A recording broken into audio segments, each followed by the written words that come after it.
President Kennedy, prior to going to the moon, is touring a presidential tour down at Cape Canaveral. And his group wandering through the halls, there was a cleaning man off on the side. And he says, just a moment, and he goes over and talks to the cleaning lady, cleaning man, and says, eventually, what do you do here? And he says, I help to put a man on the moon.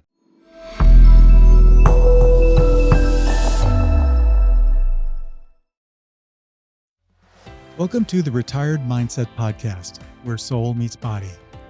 Hosted by me, Bob Preston. Embrace the retirement journey of transformative insights, inspiring conversations, with new episodes produced weekly. Hello, Mindsetters. Bob Preston here, welcoming you back to the Retired Mindset, this time for part 2 of episode 3, titled Faster Than a Speeding Bullet, with my friend and former NASA test pilot, Rogers E. Smith. Raj is a man that I'm honored to be able to call my friend, an aviation legend whose name is mentioned with the likes of the Wright brothers, Chuck Yeager, or Neil Armstrong. If you haven't yet listened to episode 3, part 1, I would encourage you to do so, because part 1, in that section, we cover Raj's career and the time he spent at the Dryden Flight Research Center at Edwards Air Force Base flying the legendary SR-71 Blackbird, the world's fastest plane. A reconnaissance jet that flew for over 25 years. It was a class of its own, soaring at 85,000 feet and at speeds of Mach 3.2. That's over 3 times the speed of sound, or around 2,300 miles per hour. Yes, it's true, this guy is literally faster than a speeding bullet. Beyond his incredible career, what makes him truly remarkable, and why I enjoy so much spending time with him, is his level of humility and his outlook on life.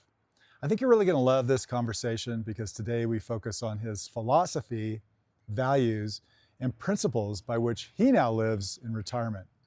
It is recorded on location in his beautiful home in the Eastern Sierra, mountain town of Mammoth Lakes. I'm here in mountain right now in California, in my backyard, on my deck.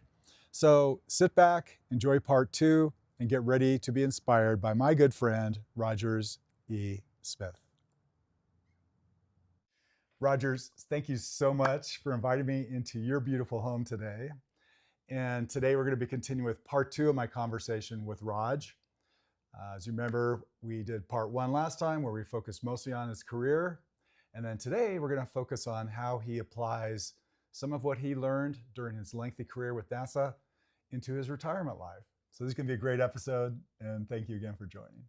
You're very welcome, and in my house and back again. And just for you, I wore the hat for the team that we share. Right? The host team at Mammoth Mountain. That's where we're located right now. And I think this is really exciting to be here on Mammoth, because you and I share 2 passions, the coast of San Diego, right? That's right. And also the forests and the mountain life in Mammoth. And so here we are, we did part 1 on the coast in Coronado, and then today here we are in your beautiful mountain house. So thanks for having me over. Okay, so like I said, we're going to focus more on the retirement side of Raj today, okay?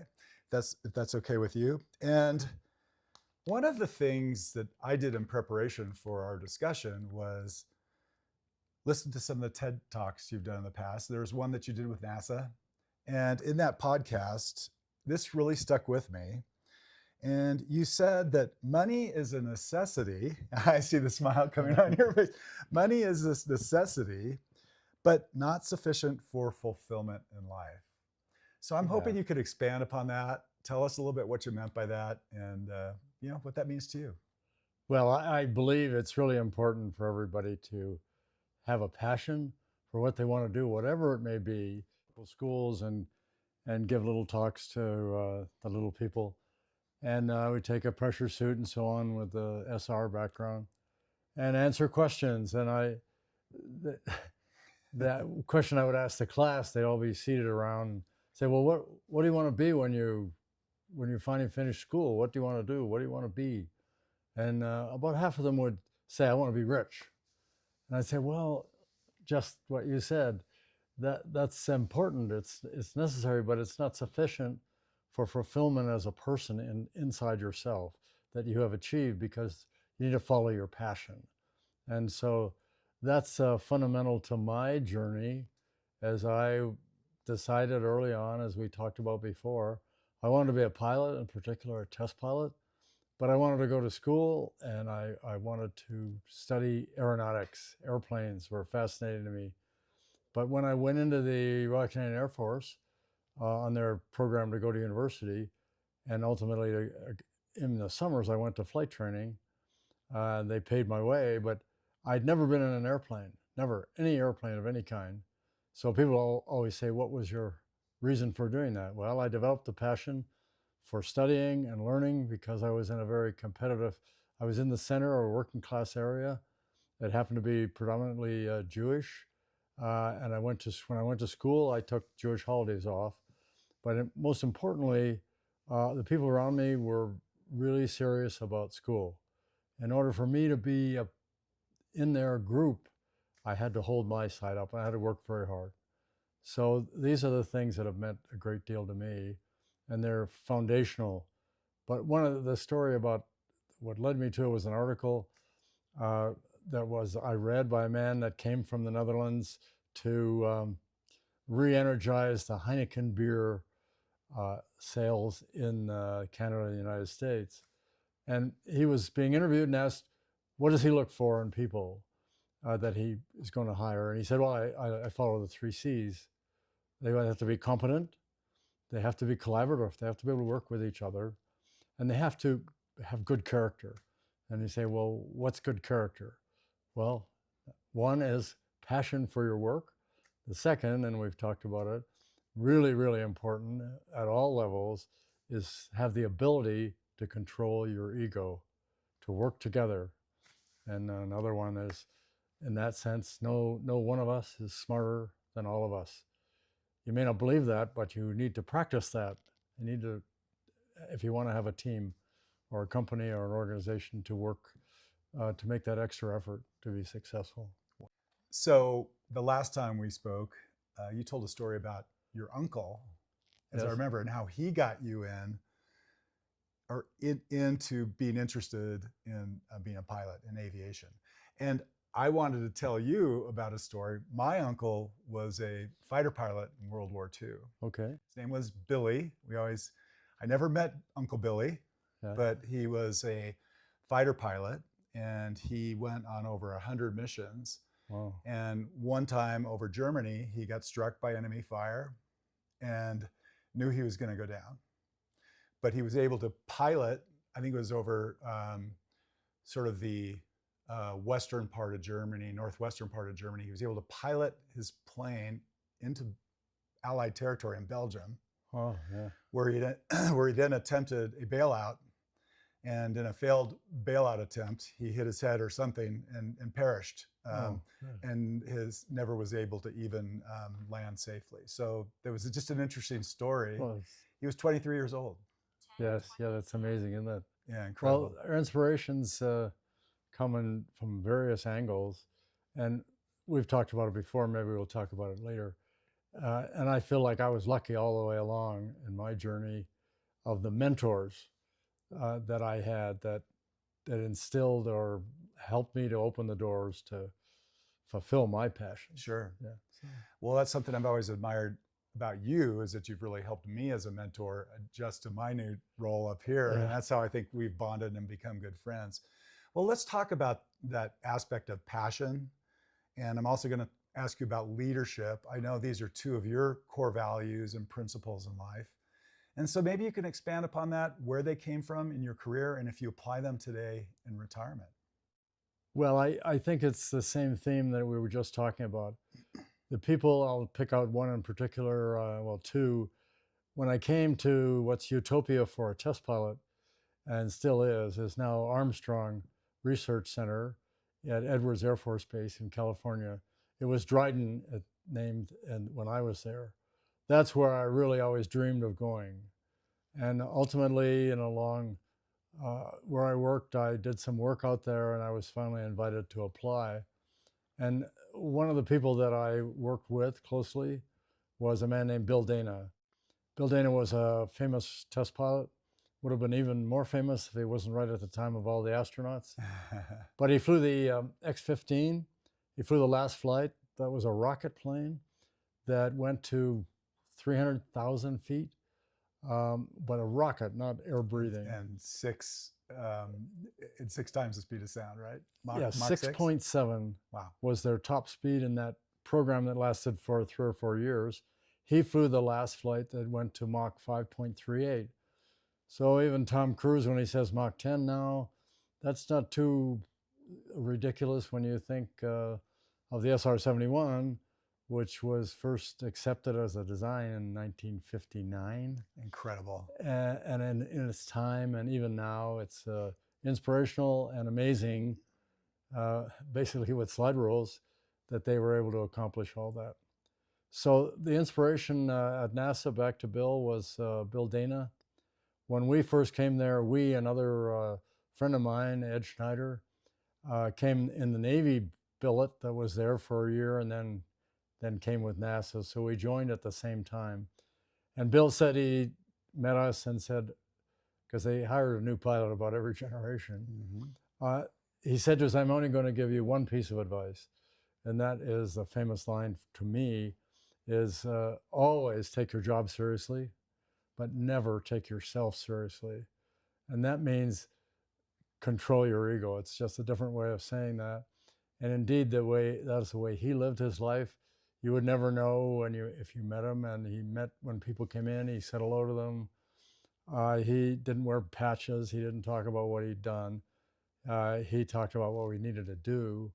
And that's what I like to talk about, is what I've learned. Not so much, I was lucky to fulfill my dreams, but the most important thing is, what did I learn along the way?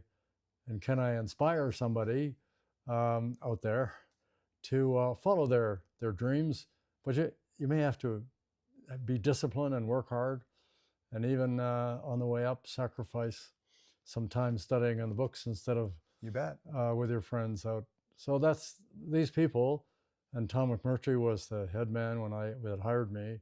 They were all of the same. They'd followed that principle in their own lives, and they transmitted that to people like me. So, and I was in Utopia. So right.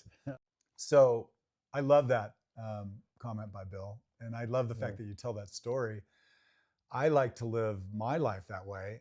You call it, that you told the story the way you did. I refer to it as remaining humble and having a lot of humility in life, and that's how I like to live. And as a result, I find that sometimes people underestimate me because they don't know much about me, right? Because I'm just being Bob, Of course. And so it's kind of an interesting way to live life. And then when they learn a little more about me, they're always kind of, oh my goodness, So.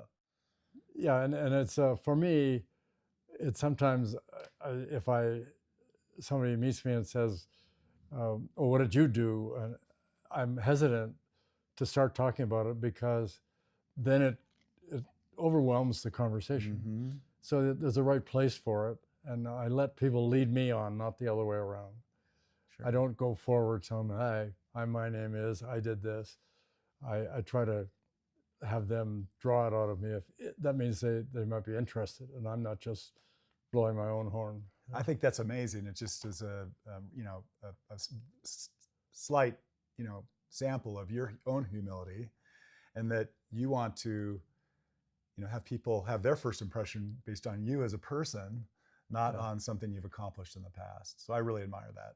Yeah, and we talked about, use the word utopia, and the other side of me is living in the other utopia that I dreamed of. And when I came to Edwards, I came up skiing several times during each year, a few years, and then somebody said, why don't you try to find a place up here? Fortunately, our timing was right, and we could afford this place. But so that's a great combination. Yeah, for sure. Yeah. So let's talk a little bit more about those two values, leadership and passion. I think you probably have some things to say about that as well, and why those two things have been important, not only in your career, but also now in retirement. Well, the passion thing I think I've talked about in terms of, people say, what was driving you as a, starting as a 6-year-old in the middle of Toronto in Canada Mm-hmm. with nice people, great people, but a working class area. Uh, and I did not live with my parents because my father was overseas with the Air Force, not a pilot, but, and my mother was working because she actually drove a streetcar because they didn't have enough men around. They were all off in the Second World War. And so I was free to roam the streets more than average. And there's lots of avenues that you could have gone down. Sure. But I had this motivation, and I had some teachers that were, for example, I loved hockey, and as a 10-year-old and so on, I had a scrapbook that I religiously cut articles out of the paper. And I can remember, when she walked to school, she walked right past my house, the house where I lived, but not with my parents. Mm-hmm. I lived with another family, marvelous family, good fortune. And she wanted me to bring my scrapbook to school. It's a big scrapbook just full of pictures. For me, it was great. I can remember standing on the sidewalk waiting for her with this huge scrapbook that likely not many in the class were as passionate as I was. Mm-hmm. Anyway, the passion comes in many forms, and in that case, I loved hockey. She supported me in that dream of hockey. Later on, when I was 13, 14, I worked at Maple Leaf Gardens as somebody selling peanuts, Cracker Jacks, and ice cold drinks in the stands. That was because I really wanted to watch the games. Sure. So all of these people were instrumental, and that's the passion part of it. The character part that includes your ego is one of the intangibles that's really important, is discipline. To make the choice to study that extra hour, or really study the books, or really take the time away from playing street hockey or whatever it is for a bit. Uh, I don't know where that comes from. It comes from the passion, I guess. But if you don't have discipline, you can have talent, and we've all met people that have great talent, but not much discipline, Sure. and they didn't succeed where I had people compared to me, they set a really high standard at school, but later on when I went through school, I always put it down to hard work. I ended up coming out of a very good high school nearby in that area, well known, and then applying and getting into the honors course in engineering, which is engineering physics. So you take honors math and you take physics as well as engineering. In the first 2 years are common, and then the third and fourth you specialize in aeronautics. Aeronautical engineering was one of the specialties. But when I went to apply for that, I thought, and the people that I was rubbing shoulders with were people that were in the paper of it's a little different system, but it's grade 13, what kind of marks they got, how many firsts they got in their papers or their exams. And they were in the papers, and I was able to get into the same with them.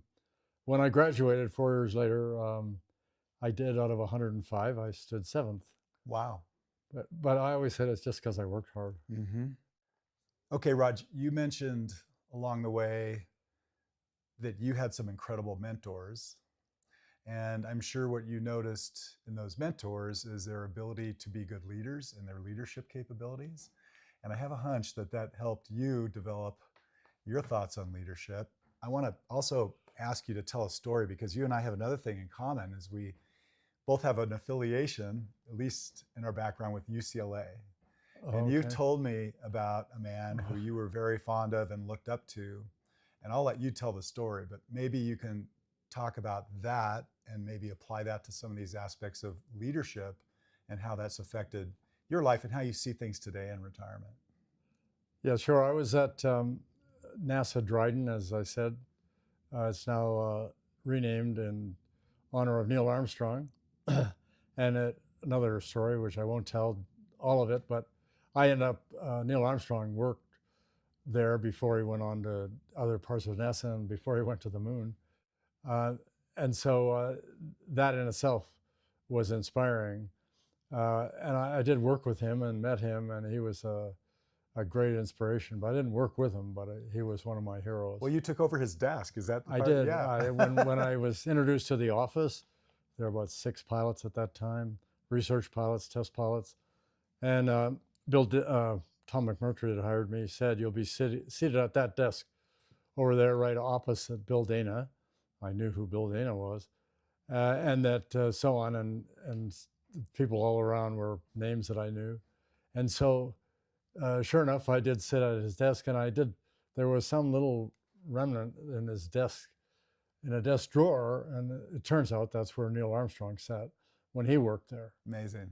So they offer, when I worked my way up and I became the chief pilot and then director of flight operations, they offered, NASA not offered, but they wanted you to go to these courses, and one of which was a week-long course at UCLA. It was in I always get it mixed up.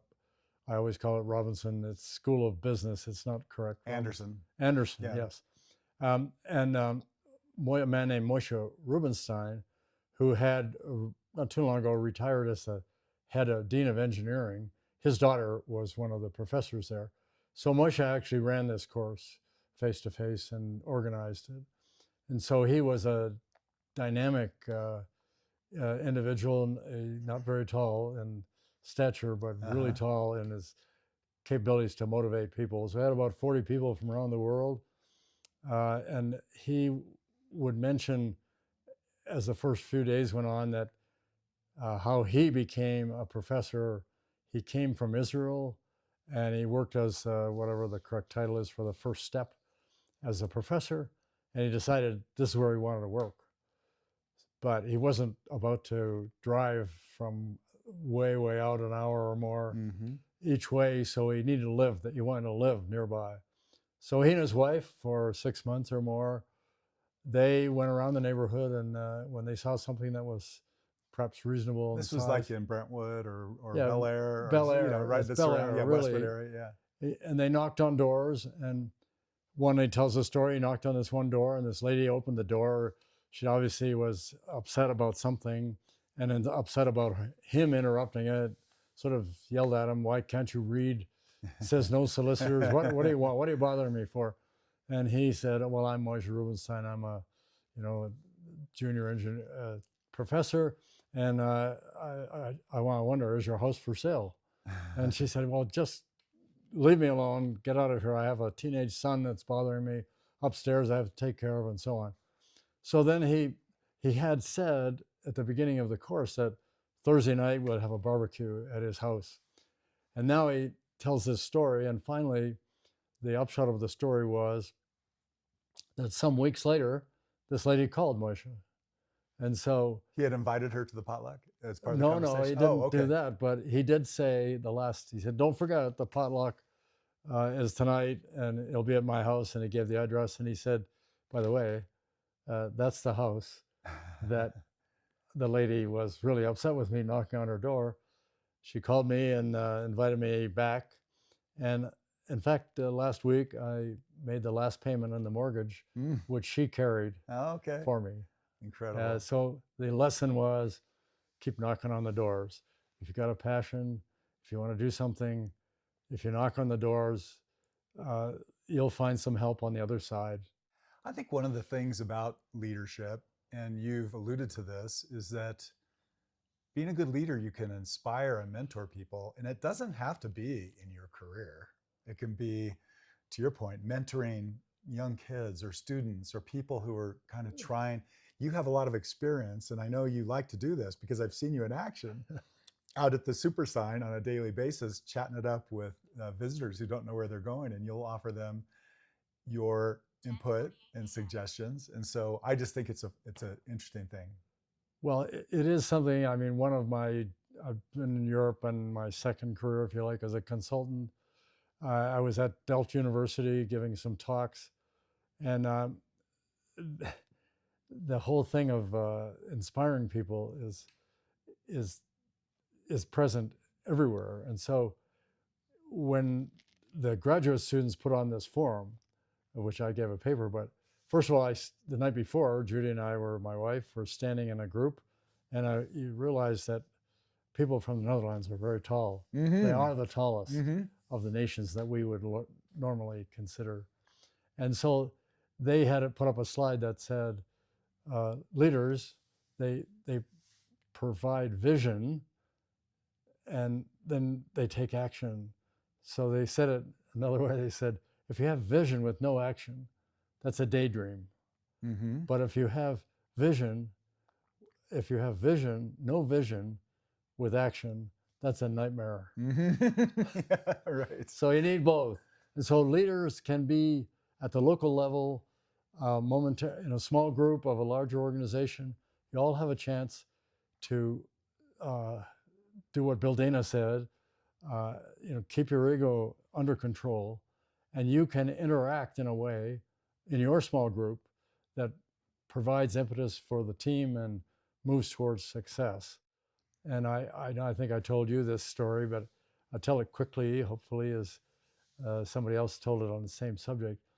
President Kennedy, prior to going to the moon, is touring a presidential tour down at Cape Canaveral, and his group wandering through the halls. There's a cleaning man off on the side, and he says, just a moment, and he goes over and talks to the cleaning lady, cleaning man, and says, eventually, what do you do here? And he says, I help to put a man on the moon. That's I'm amazing. helping I love that story. to put a man on the moon. So that's what leadership is. It's making everybody feel that they belong. Certainly, you take your job seriously. If you don't, you're going to hear about it. But you make people feel like they all belong in some small way, it can be, to achieving what the goals are of the organization, whether it be a ski area like this or a project at NASA. That leadership quality is essential if you want to get 150% from people. Mm-hmm. If you don't do that, you might get 50%, and maybe they might do some other things you wouldn't like Sure. in the shadows. So that's why leadership it's not something you read. I mean, you can hear and listen to this, but it's something you have to think about and do in your own way. Every one of us, every day, can be a leader and inspire people towards the objective that you're all involved in. So, sounds simple, but hard for some people to do. You know, it's interesting that you mentioned that it's hard for some people to do, because I like your two values and principles of passion and leadership, because on the surface, they're actually quite simple, right? These two principles. But yet, you said it, in practice, they're hard for a lot of people to follow through on and actually live their life under those two values and principles. Do you agree with that? And how do you do it? No, it is. It's very difficult because the people that you've been under that don't practice that or don't have good leadership qualities, they don't do that with calculation. They don't even understand that they're putting forward this message, I'm the boss and you're nothing, kind of thing.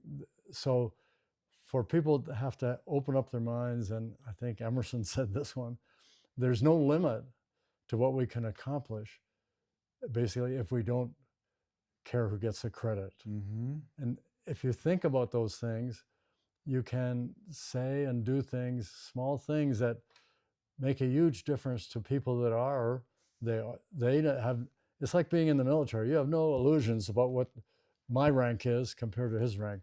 Not so clear in civilian life, but nonetheless, everybody knows who's the boss and who's the program manager and so on. You don't have to reestablish that. And people do it by tone of voice. They don't realize they're doing it. And they can say the same message. I need you to do this in a way that there's a sense of partnership, a sense of trust and respect. And it doesn't have to be, it can't be worthwhile if it is not authentic. So you have to live that. You have to learn to think about taking that extra moment to say something to somebody. And I know we got to know each other interacting in the host world, where you were the new guy. I'm the, as I said many times before, I'm the old guy. I say, whoops, not old, experienced guy. You are very experienced, no And doubt. so you take a moment to say, this is why I really come out.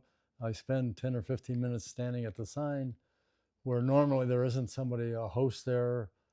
They're in a bright jacket, bright yellow jacket, and there are many people out on this, relatively speaking, huge mountain, or going up there, that really don't know how to get around. They really have a lot of questions. They're looking at this big board. There's a big giant map. We call it the super sign, and it shows all the different runs, which ones are open, and they can stand there plotting their direction, right, for the day. And Roger likes to stand out there and talk to these people, and they look confused with awe, like, oh my gosh, how am I going to tackle this mountain? And there's Raj, right? Well, and the other one is people come with small children. And it's the way the buildings are. You can't quite see the lift, the beginning of the lift that they should go on, or the lifts are for new people.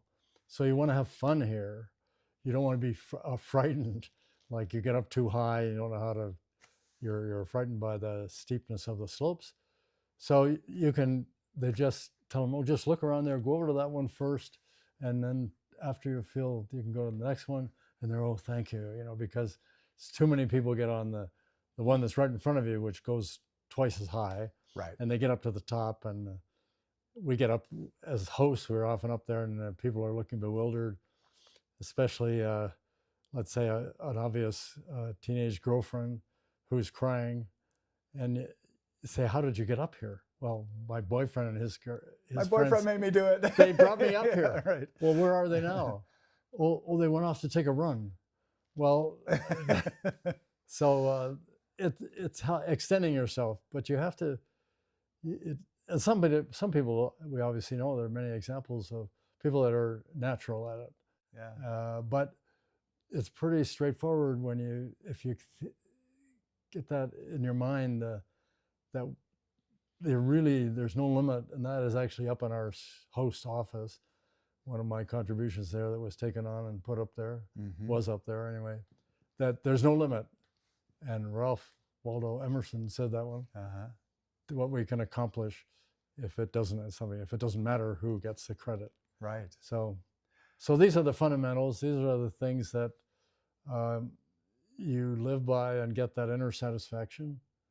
And as I'm always quoting people for the first line in Charles Dickens' famous novel, David Copperfield, always quiz them, do you know what the first line says? Nobody knows it, but the first line says, I know not whether I shall be the hero of my own life inside here, or whether someone else will take that role. Well, that's what it's about. It's about satisfying yourself. It's not about impressing other people. It's not about satisfying your ego. And extending yourself, helping people that the rudimentary things about skiing, they don't know how to get the ski back on, for example, and you come along and help them, and they're just like, you really feel good inside yourself that you've helped this person. So that's what I'm about as a highly experienced person. Yeah. I love that, Raj, because here you are basically in retirement. We work together, but we're both technically and retired. I still consult. So. Yeah, you do. He's got his side hustles, but here you are out on your own time, sort of helping these people with your passion and your leadership, who aren't really necessarily looking for that, but there you are to provide it. And it's almost like being a guide for these people that can use your input and leadership. And I just think that's just incredible. Good. Yeah. Okay, so it sounds like, and I don't want to call towards the end of your career, but towards the time when you made the decision to retire, you were getting some nudges, right? And it seems like it anyway. There wasn't like all of a sudden one day you just decided, okay, I'm retiring. Oh, no, it's true. Yeah. That's why, because of the change I lost my godfather. It doesn't mean he was letting me do things, but it was a different environment. Yeah. And Ken Slay was a great leader in that he interacted with and trusted the technical people beneath him. And, he would delegate, demand. I mean, he wanted things done, but that form of effective leadership kind of went with him. Yeah. Yeah. Well, it's interesting. I bring up the nudges aspect because I think when I retired, I'd gotten to the point where I probably ignored some of those nudges along the way, if you know what I mean. Sure. And I was hell-bent on continuing my career, but I kind of ended up in a place where all of a sudden one day I woke up and I felt like I had to retire because I needed to make some changes in my life and I had to move forward. And I felt like the best way for me to do that was to retire so I could have the time to refocus, reorient, and make some changes, some new atomic habits in my life. But it's kind of funny. So I guess I wanted to bring this up because of the people who might be considering retiring. I guess my input would be don't ignore those nudges along the way that you get. Little signs here or there.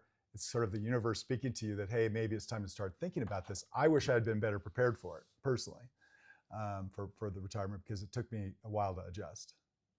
Now, we talked about your current cities, Mammoth and also Coronado. Let's talk about Mammoth a little bit, because we mentioned this in part one. That's how we know each other, and we've become teammates on the mountain host and safety team. Likewise, your wife, Judy, is one of our teammates and one of the OGs, in our department, right? She's been doing it for a long time as well. And I guess I would just love it if you could share the role you play.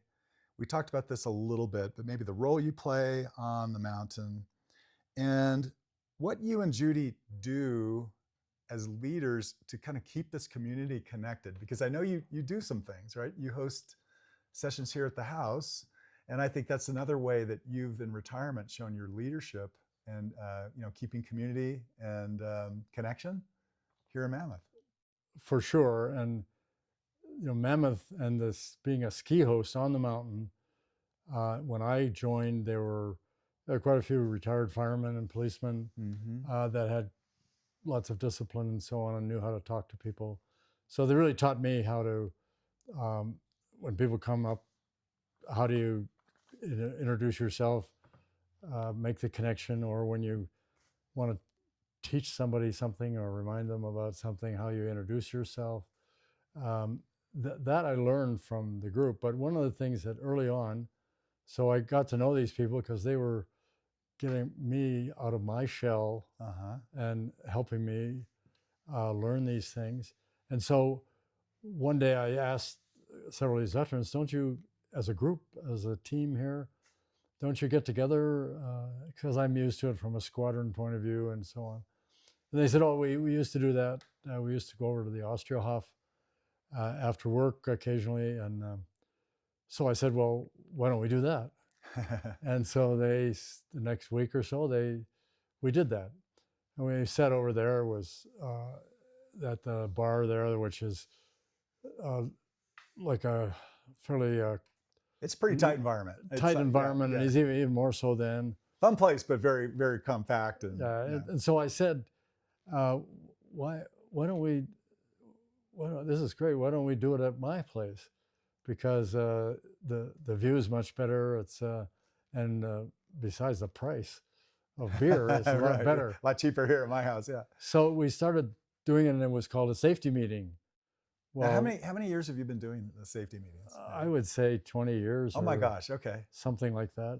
So they're not formal in the sense we don't announce them like a potluck or something. You don't have to bring anything. Some people do. You're not required to bring anything, just yourself. And the idea is to come right after work, not go home and then come at 6 o'clock.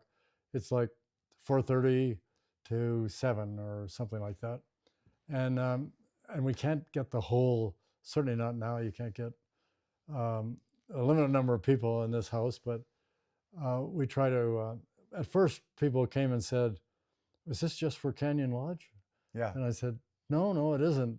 But we can't just have everybody show up at once and all that." And then others said, "Well, I don't have anything to talk about and directly about safety. Is that what you do there?" I said, "No, we don't talk about safety. Well, we talk to each other, and we get to know each other, and we share stories, and you learn from it, and you learn these relationships then are important at the time that you didn't expect them. When somebody's hurt or whatever, some unusual thing happens, it's really much easier if you know each other. And so that was the basis of it. And now other people do potlucks. We do potlucks. That's different. But it's all about getting together and getting to know each other and getting to respect each other. And then lots of good information is passed without anybody poking anybody in the chest. One of the things I love about your safety, we call them safety meetings, it's really kind of a chance to get together and just socialize. And I was lucky enough to have attended a few last year.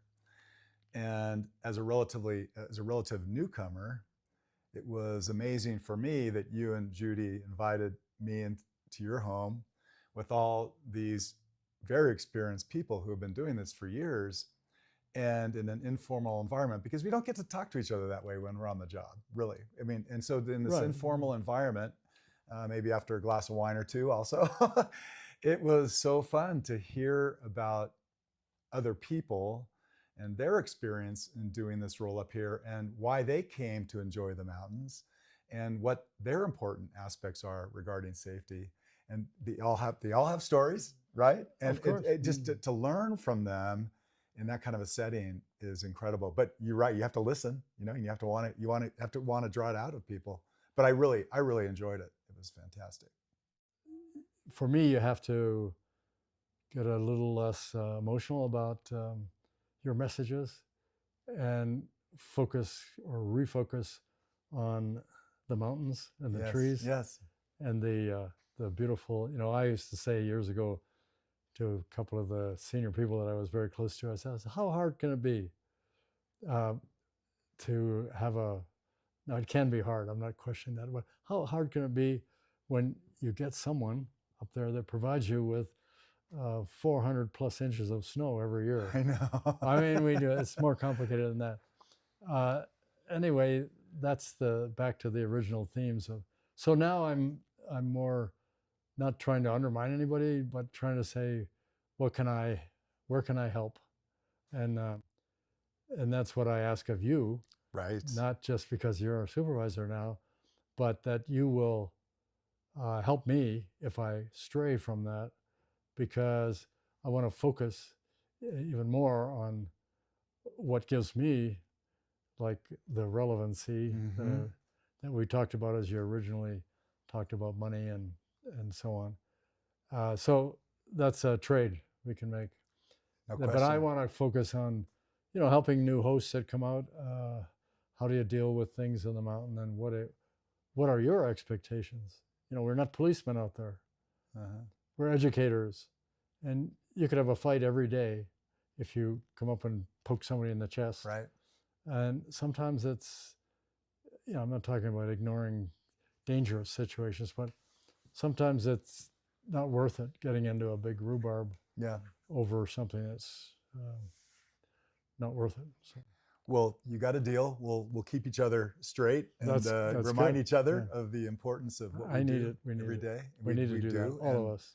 And I thank you for coming on the show again, and it's really been fantastic. I would love to keep going. I could sit here and talk to you for hours, but in the interest of time, we need to start to wrap up. No, anytime in the future that you want to. Okay. Any last words, thoughts, innuendos you'd like to offer our listeners? Well, I think we've covered I think the big one of today, we in every profession, you face explosive change in capabilities and tools, AI being one, virtual reality, but also this capacity we have now to handle huge data sinks, if you like, and digitally figure out trends or understand what I'm motivated by. So there's great power and there's great danger, but you have to respect that change it's one that I quote in there, that and we talk about in the test pilot world, if you can't accept change, you're going to, like irrelevance Sure. even more. Yep. And there's a retiring Sineski, Army 4-star years ago, said that. And so there are a lot of people that resist change. They don't listen. They suffer the consequences.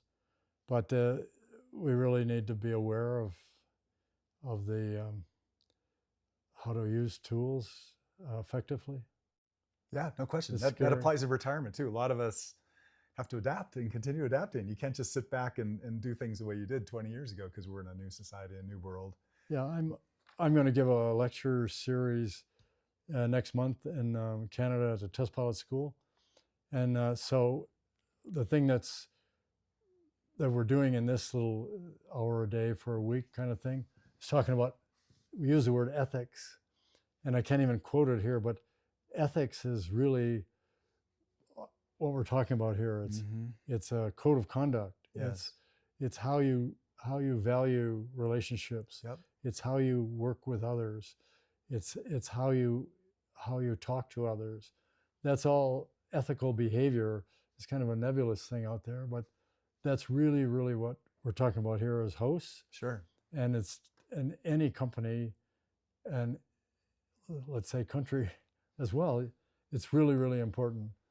So I'm not sure that I've been totally aware of that at every step of the way, but it's certainly evident now. And it's a great opportunity for me to talk about what I believe in, and I appreciate you doing what you're doing. And hopefully it helps people think of things as maybe a slightly different and more effective perspective. Well, you're a man who leads by example, doesn't expect anything in return. And I just have so appreciated that and getting to know you in that regard. And that can't be replaced by AI. Okay. So I think you're safe. No, that's right. Okay. Raj, I am so honored you took the time to join me again after that first little technical snafu. This is going to be a great episode, and I just really appreciate it so much. Yeah. Very welcome. Thanks. Yep. Thanks for joining me today. As we wrap up today, a quick plug to please pay it forward by sharing this episode with a friend. And if you like what you heard, please subscribe to get access to all of our future episodes. And always remember that in retirement, soul meets body.